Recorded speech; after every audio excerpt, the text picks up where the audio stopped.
മുണ്ടക്കൈ ചൂരൽമല പുനരധിവാസ ടൗൺഷിപ്പ് നിർമ്മാണത്തിന് ഇന്ന് തുടക്കം. നിർമ്മാണത്തിനായി എൽസ്റ്റൺ എസ്റ്റേറ്റ് ഏറ്റെടുത്തുകൊണ്ട് സർക്കാർ ബോർഡ് സ്ഥാപിച്ചു. എസ്റ്റേറ്റ് ഏറ്റെടുക്കാൻ ഹൈക്കോടതി അനുമതി നൽകിയതിനെ തുടർന്നാണ് നടപടി. കളക്ടർ മേഘശ്രീയുടെ നേതൃത്വത്തിലുള്ള ഉദ്യോഗസ്ഥ സംഘമാണ് ബോർഡ് സ്ഥാപിച്ചത്. മുണ്ടക്കൈ ചൂരൽമല പുനരധിവാസ ടൗൺഷിപ്പ് നിർമ്മാണത്തിനായി എസ്റ്റേറ്റ് ഏറ്റെടുത്തുകൊണ്ട് സർക്കാർ ബോർഡ് സ്ഥാപിച്ചു. വെള്ളിയാഴ്ച രാത്രി 8 മണിയോടുകൂടിയാണ് എൽസ്റ്റൺ എസ്റ്റേറ്റിൽ ബോർഡ് സ്ഥാപിച്ചത്. 7 മണിയോടുകൂടിയാണ് സർക്കാർ ഉത്തരവിറക്കിയത്.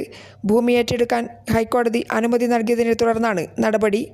ടൗൺഷിപ്പ് പുനരധിവാസവുമായി ബന്ധപ്പെട്ട് എത്രയും പെട്ടെന്ന് വീടുകൾ പൂർത്തിയാക്കി ആളുകളെ പുനരധിവസിപ്പിക്കണം എന്നുള്ളതാണ് സർക്കാർ ലക്ഷ്യം.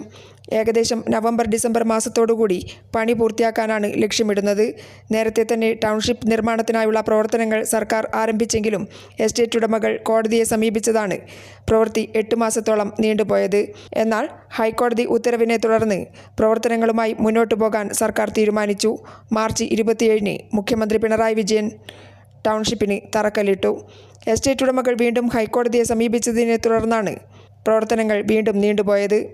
ഹൈക്കോടതി വിധി വന്നതോടെ വെള്ളിയാഴ്ച എസ്റ്റേറ്റ് ഏറ്റെടുത്തുകൊണ്ട് സർക്കാർ ബോർഡ് സ്ഥാപിച്ചു.